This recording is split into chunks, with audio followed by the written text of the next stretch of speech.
now famous, completely famous. That is the Larry's Loser Orchestra, folks. What talent they have. And speaking of talent, I want to call out Mr. Kenny G. Remember Kenny G? He's in there somewhere. He auditioned. He got a little cocky on me, so I put him in at second chair, alto saxophone. Not first. I said, listen, Mr. Sister, you're going to have to earn your feather boa stripes in the Larry's Loser Orchestra, just like everyone else. So if you're wondering where Kenny G's been, he's been right here working for it. He's in there working it towards first chair with Lair. So there they are. There they are. Oh, thank you so Thank you so much. Thank you. Thank you. Oh gosh, thank you. Anywho, welcome to our third episode of Loser Talk with Lair. Losing a little more than just weight. Little more, it's a lot more than just weight. Losing a lot more than just weight. We have been trending on Podbeam as new and noteworthy. We have downloads in Germany, Austria, France, the UK, Canada. The reception has been overwhelming, and I'm so glad you are connecting with my stories and understanding my journey. And I'm hoping as it helps to heal me, it will bring some of you along the healing path too. Keep talking to me and finding me on Instagram as Larry's Losers 22, The Evolution of Larry on Facebook, where you can ask me to join our private, exclusive Larry's Losers VIP group, where you can discover new, fun, and exciting ways to connect with our loser family and with me. Also, don't forget to keep liking the podcast wherever you are listening and downloading. Rate it, review it, all the fun stuff. And if you are feeling generous, you can gift or donate there. There's a link to my Venmo on here and Facebook if you think the Lair podcast is something you'd like to support to help it keep on trucking. I just wanted to say keep on trucking. Keep on trucking. I haven't said that for a while. And here's a question. Have you ever failed a diet? Okay, I tried not to laugh too hard when I asked that. Have you ever failed a diet? Of course you failed a diet. We've all failed a diet. We've failed many diets, many times in our lives, right? The interesting part is most of us don't know why. We just keep doing it over and over again. So if I were to ask you, why have you failed diets so many times in your life, what would your answer be? By the time this podcast is over, you will have an answer, maybe. And it might shock you. I've always been a perfectionist in almost anything I do. I remember back in school, I had to have A's, straight A's. If I got B's, or God forbid worse, which let me tell you, that hardly ever happened, obsession would kick in, and immediately the situation would be corrected, so the grade would rise for the class. I was always involved in music. Music is my love. Music was and is my life. And everything I did with music had to be perfect. I was very proud of that, and it helped me escape me. I wanted to make sure everyone liked me, constantly making everyone laugh, distracting them from my looks and my actions. I never really wanted them looking at me. Although I craved their attention and love, I didn't want them to see the real me, because deep down, I was scared of the real me. I hated the real me. I knew if they found out the real me, they would reject me like my father did when he left us when I was 3. But there was more to the story here, though. It was bigger than when he left me at 3. It was bigger than that. I was protecting myself with a fat curtain. I was ugly. I didn't want anyone to really see me, who I truly was deep down. I lived in a rural Indiana small town, red state, pure white, straight cornfield, and I am gay. No one to talk to. No one would understand or accept me.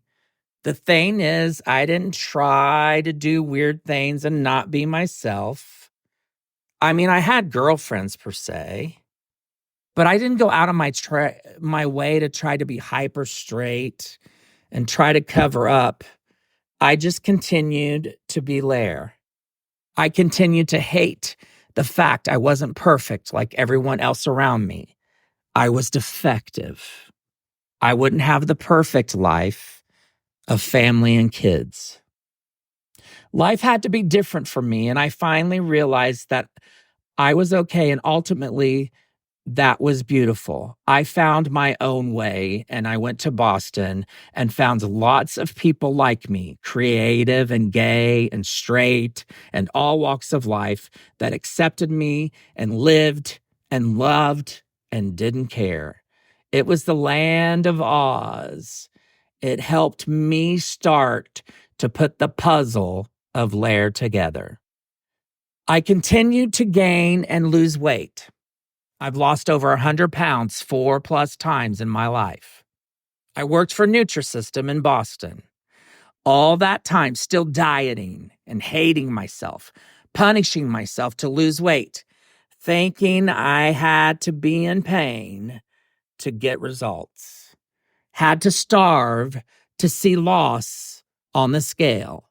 Had to have pain from activity to see loss on the scale.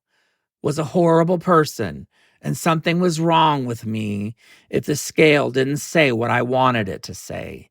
That whole yo-yo of crap constantly.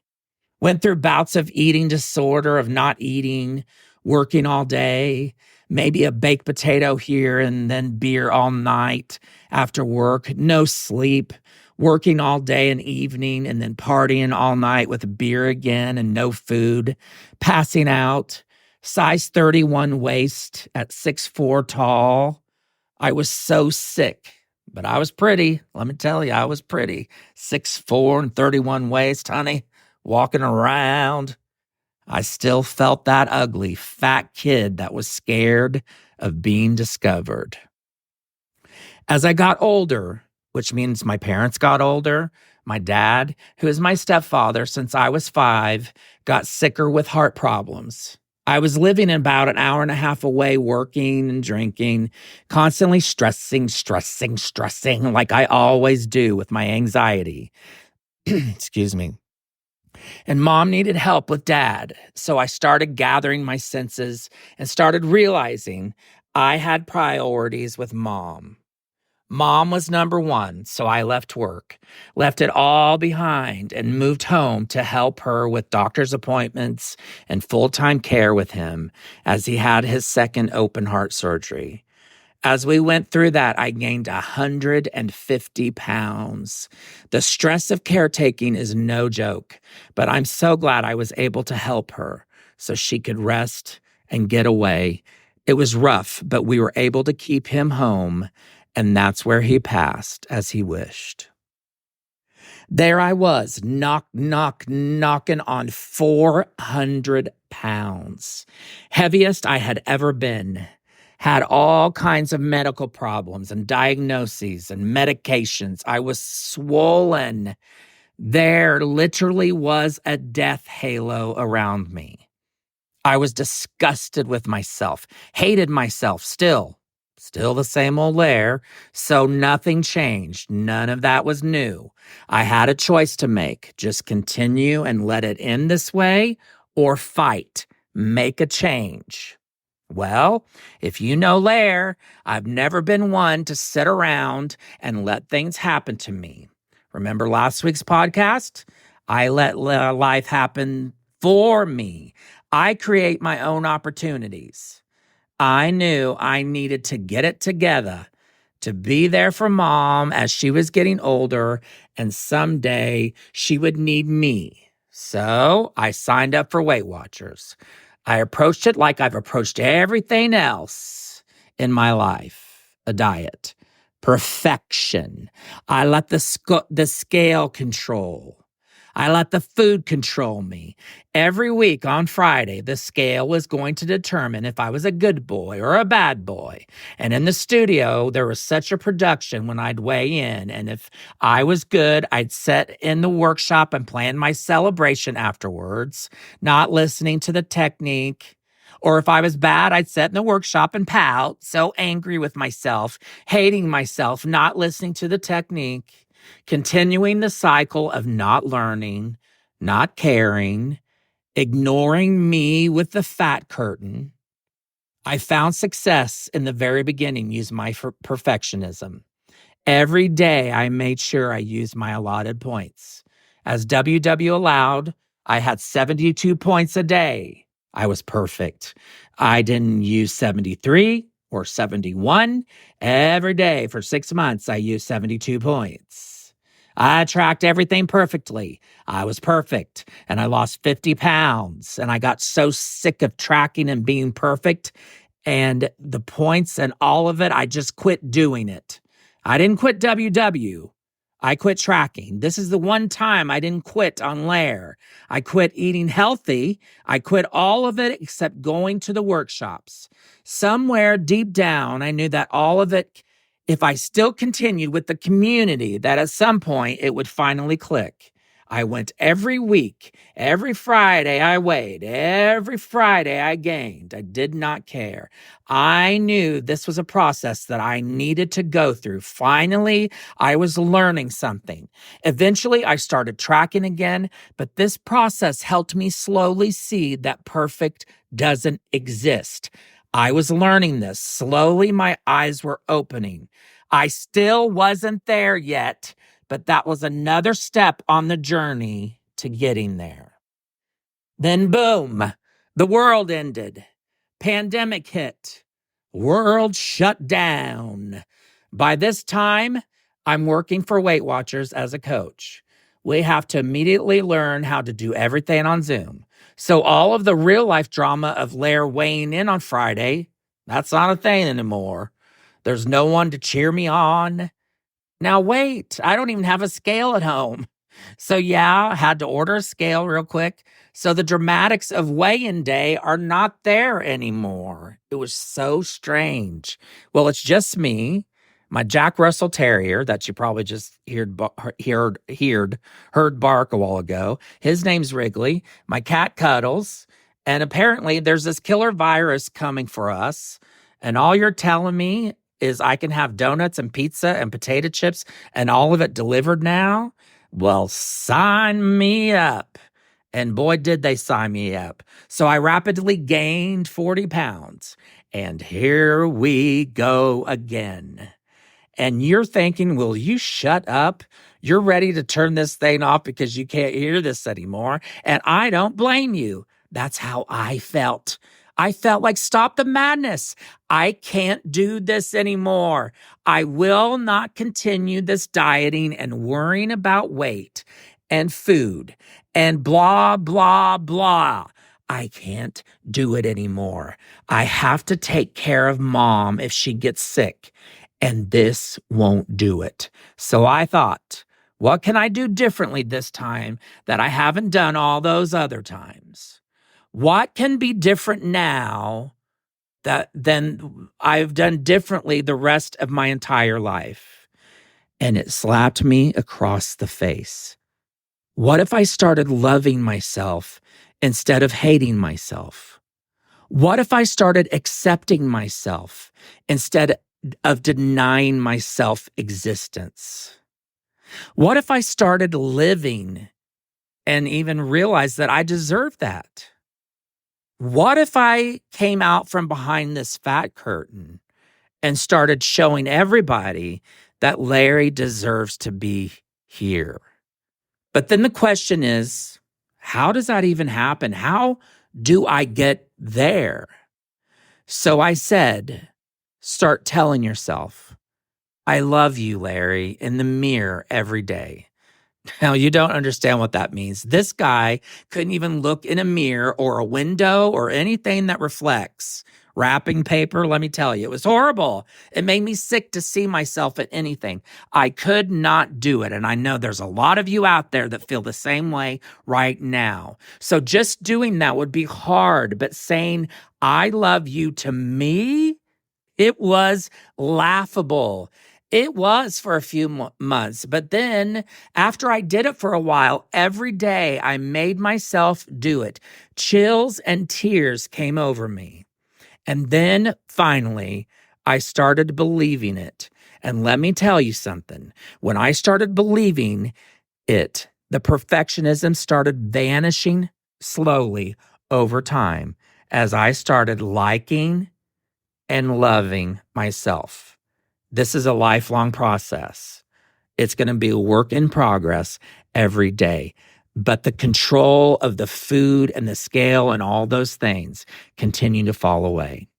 As the weight came off, and most importantly, my mindset shifted, I was giving up things I couldn't control, giving up the perfectionism. This is where Larry's Losers, losing a lot more than just weight, came about.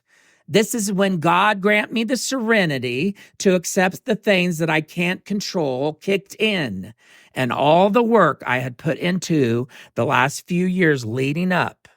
Mom is diagnosed with lung cancer. If I hadn't grown up and started to pay attention to life and what it was trying to tell me, I can honestly tell you I would not be here right now. Once I realized that I'm okay, I'm made perfectly imperfect, and that's more than okay, everything has changed. I actually see life now. I really see it. I was able to see and enjoy Mom, and I'm grateful. So ask yourself the question, how do you feel about yourself? Do you love yourself?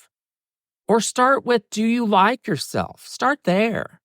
If you answered no, how would your perfectionism change if you could find a way to start feeling good about you? If you could realize that you are capable, that you are worthy, that you are in control, and the scale, the food, all those other things don't have value anymore. You are the value. What would that do for your life?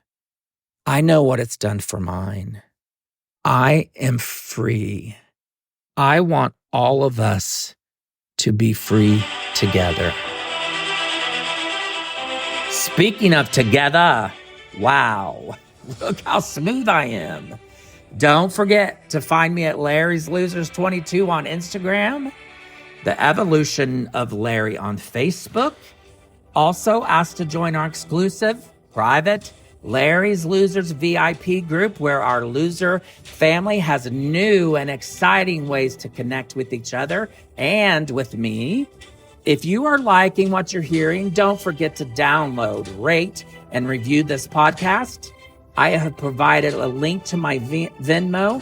Feel free to leave a gift or donation there to keep the loser vibe alive. So now, I leave you with some words of wisdom. Perfection is an illusion, and those who seek perfection will find themselves unfulfilled their whole lives. Always remember that perfection is the most paralyzing form of self-abuse. Let's stop fighting ourselves and start living.